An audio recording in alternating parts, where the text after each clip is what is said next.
猎豹三兄弟已经饿了3天3夜，为了填饱肚子，他们将目标锁定了鸵鸟夫妇。猎豹被称为动物界的打工豹，速度极快，狩猎更是快准狠，脸上还有2条标志性的黑色泪痕，从眼角一直延伸到嘴边，天然带妆，杀气十足。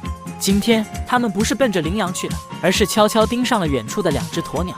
而这2只鸵鸟是一对正在甜蜜晒太阳的夫妻。要说鸵鸟，它可是世界上最大的鸟类。公鸵鸟身高能达到2.8米，羽毛黑得发亮，气势十足；而母鸵鸟颜色要素一些，灰褐色的羽毛，看上去温柔内敛。别看它们不会飞，真跑起来，一双大长腿能飙出70公里每小时，踢人一下能让你骨折。不过，这对鸵鸟夫妻压根没注意到危险正在靠近，依旧恩爱地站在原地打情骂俏。猎豹三兄弟一步步逼近，草丛轻轻晃动，气氛开始紧张起来。忽然，雄性鸵鸟一个机灵，发现了不对劲，它迅速回头，四目与猎豹相对，一时间空气仿佛炸裂。雄性鸵鸟立即提醒身边的老婆快跑，可雌性鸵鸟显然反应慢了半拍。下一秒，3只猎豹几乎同时发起冲锋，草原上尘土飞扬，风声呼啸。雄性鸵鸟本能地冲在前面，但让人意外的是，它竟然猛地加速，直接甩开了雌性鸵鸟，头也不回地跑了。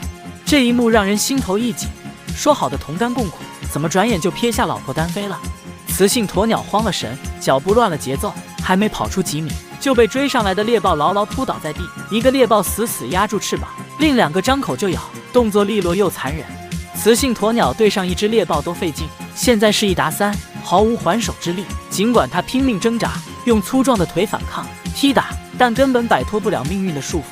而他那曾经深爱的伴侣，此刻却早已跑得没影，远远地站在一旁，望着自己的伴侣被撕咬，却一动不动。他想救，但又不敢靠近，犹豫、退缩、怯懦，统统写在脸上。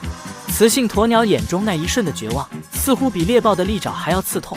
最终，雌性鸵鸟在挣扎中倒下，猎豹兄弟终于饱餐一顿。而那只成功逃脱的雄性鸵鸟，或许将一辈子活在懊悔中，也或许从未觉得内疚。毕竟，在这个弱肉强食的世界，能活下来的才有资格谈感情。这场冲突让人唏嘘，也让人明白，大自然从来没有童话故事，只有赤裸裸的选择题。更是告诉我们，爱情有时候很美，但在生死面前，谁会为了你真的停下脚步？也许有些鸵鸟，我们只能在逃跑那一刻才看清它的真面目。如果你喜欢这条视频，可以分享出去，或者长按点赞表示支持。